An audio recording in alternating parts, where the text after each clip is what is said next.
Assalamualaikum warahmatullahi wabarakatuh. Jumpa lagi bersama saya, kawan bertani. Apa kabar kawan-kawanku dan saudara-saudaraku semuanya dimanapun berada? Ya, mudah-mudahan masih tetap dalam lindungan Allah SWT, masih diberikan kesehatan, diberikan umur panjang, dan dimudahkan rezekinya. Amin, amin, ya rabbal alamin. Di kesempatan ini hari kita mau cerita-cerita sedikit tentang percabian. Kita di sini ngumpul-ngumpul ini kawan. Ini posisi lagi hujan. Oh ya kawan, tonton terus video ini sampai dengan selesai. Jangan lupa like, komen, dan subscribe-nya supaya channel ini lebih maju dan berkembang. Oke, di sini kita mau jumpain Bapak yang punya lahan cabai. Ya, kasih. Sulaiman. Ya. Nah, ini guru saya ini. Ya. Senior. Ya. Ya. Ya. Jadi di sini kita lihat-lihat informasi, ada cerita-cerita cabai kawan ini sangat mantap sekali kawan. Jadi di sini kita mau saling berbagi pengalaman di percabian ya, di percabian. Jadi bukan bermaksud untuk menggurui, tapi kita di sini sebagai pengalaman ya yang sudah dilakukan. Cabai kawan ini tingginya lebih kurangnya 2,5 meter dan sudah dipetik ke 14 kali ya. Jadi di sini kita mau tahu resep-resepnya apa ini. Ya. Jadi mungkin bisa diceritakan sedikit cara-caranya. Ya, jadi buat lahan lah ya. Ini karena posisi hujan kawan ya. Jadi kalau nggak hujan kita bisa keluar sebentar ya. Tapi video-video kita ada sebelumnya, bisa kawan-kawan tonton ya. Oke. Ya, bisa diceritakan sedikit pengalamannya. Iya. Jadi kalau menurut pengalaman ini saya pun bingung harus cerita dari mana ya. Iya, pengalamannya asal muasalnya mungkin yang tahu-tahu aja. Kok bisa gini cabainya seperti ini, gimana apanya ya kan? Jadi Perawatan. kalau ini yang menurut saya ini, kalau untuk tanaman, baik tanaman cabai ataupun tanaman apapun, itu diolah lahannya Bang, yang paling penting. Ya. Olah di lahannya, lahan harus benar-benar matang, harus benar-benar subur, supaya menghasilkan tanaman yang subur. Iya. Betul. Jadi jangan nanti kita memakai lahan-lahan yang nggak sehat lagi, lahan-lahan yang sudah tidak produktif, kemudian kita paksakan untuk menanam, hasilnya begitu, tidak akan maksimal. Ya, betul. Jadi kalau ingin maksimal, yang terutama yaitu olah lahan dulu Bang. Olah lahannya. Ya. Ini umpamanya kan ada lahan-lahan yang sudah berkali-kali ditanam cabai. Oh ya.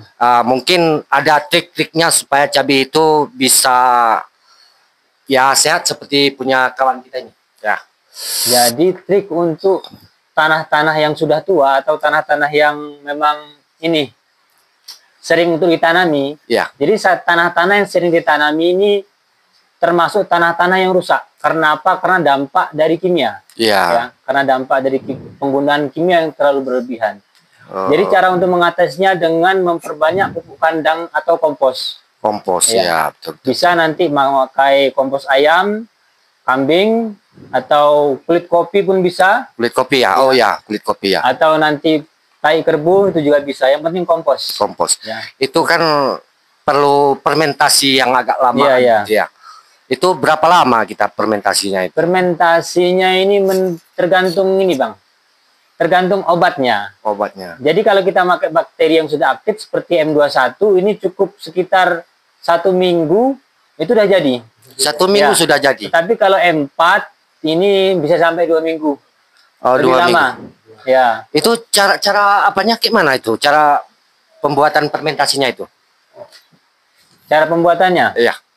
Jadi pertama kita ini larutkan dulu, kita pakai M4 ya. Ya. Larutkan dulu M4, kemudian kita fermentasi dulu selama 2 minggu dengan gula merah. Gula merah, gula tebu.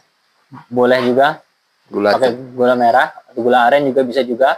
Sampai dia aktif, kemudian setelah aktif kita semprotkan pada pupuk kandang yang ingin kita fermentasi. Oh gitu ya. Enggak langsung dari semprotkan kayak gitu, enggak langsung ya? Enggak langsung. Jadi kita aktifkan dulu selama 2 minggu. Oh gitu deh ya.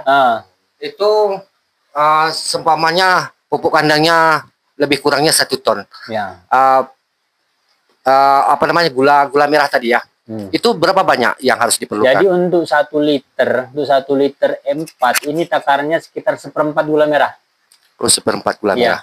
Jadi nanti cara pembuatannya, M4-nya kita tuangin di dalam ember, Ya, kemudian kita sediakan air ya, sekitar 1 liter, ya, kemudian nanti kita cairkan gula merahnya, kemudian kita aduk jadi satu, ya. kemudian fermentasi selama 2 minggu, 2 minggu. ya, Ya, sampai bakteri tersebut benar-benar aktif.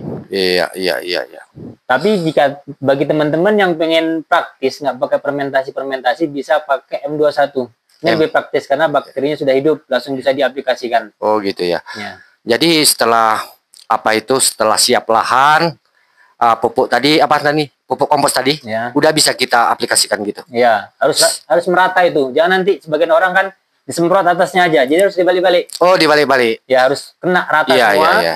Kemudian kita cek sekitar 1 minggu atau 2 minggu setelah fermentasi, kita cek kalau pupuk tadi udah dingin, itu berarti udah matang. Udah matang. Ya, kayak dinginnya seperti pupuk. Seperti Pupuk pupuk. ketika kita larutkan dalam air kan biasanya dingin. Ya. Ya, jadi kompos nanti sistemnya seperti itu juga. Kalau kita udah Ya. udah matang, dia akan dingin sendiri. Tetapi kalau masih 2 hari 3 hari biasanya agak panas karena dia melalui proses fermentasi. Iya, iya, iya. Cuman Jadi itu diaduk atau ditaruh di atasnya aja, di atas bedengan itu yang mau kita tanam itu. Oh, yang itu Iya. komposnya Iya. ditaruh di atas bedengan, kita ratain kalau bisa. Misalnya bedengannya lebarnya 90, Ya. kalau bisa rata semua. Rata Biar semua. akar, biar nggak ada yang kerdil.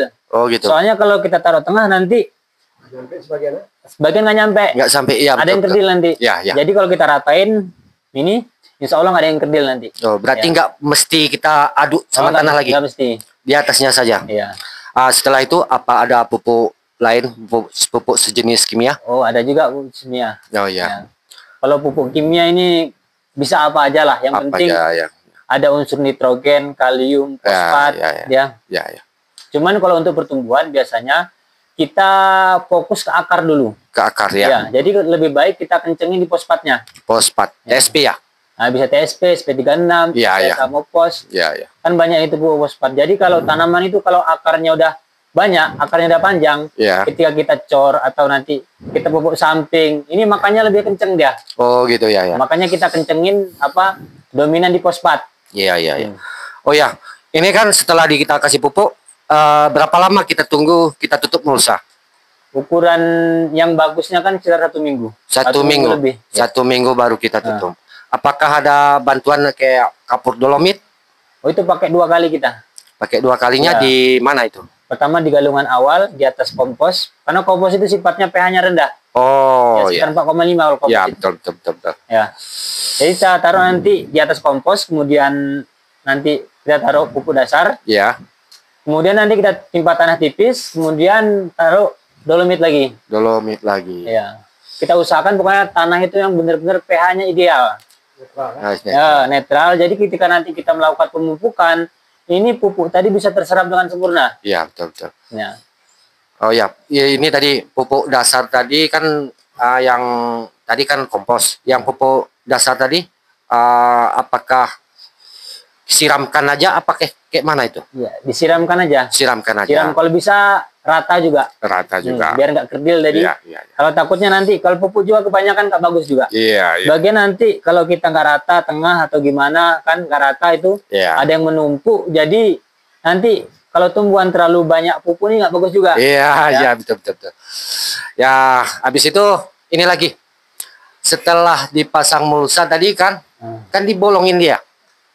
Ya, Sebelum kita semprot dulu. ya semprot dulu ya. Oh, disemprot dulu. Ya. Pakai apa itu? Bisa pakai M4 atau M21. Misalnya. Kita aktifkan bakteri dalam bedengan tersebut. Iya. Setelah tutup mulsa, berapa hari kita lubangin dan berapa hari harus ditanam? Ya, sekitar 3 hari habis tutup mulsa bisa kita lubangin. Ya. Habis itu kita cor dulu pakai M4 bisa juga. Kita Di, cor lagi. di lubang tadi ya? Ya. Oh, di lubang lagi. Hmm. Oke, begitu saja kawan. Lain kali kita sambung kembali di video-video berikutnya. Nanti kita sambung lagi di part langsungnya ya, dan seterusnya ya. Di sini kita saling berbagi pengalaman. Bagi kawan-kawan yang sudah like, komen, dan subscribe, saya ucapkan ribuan terima kasih. Saya akhiri. Assalamualaikum warahmatullahi wabarakatuh.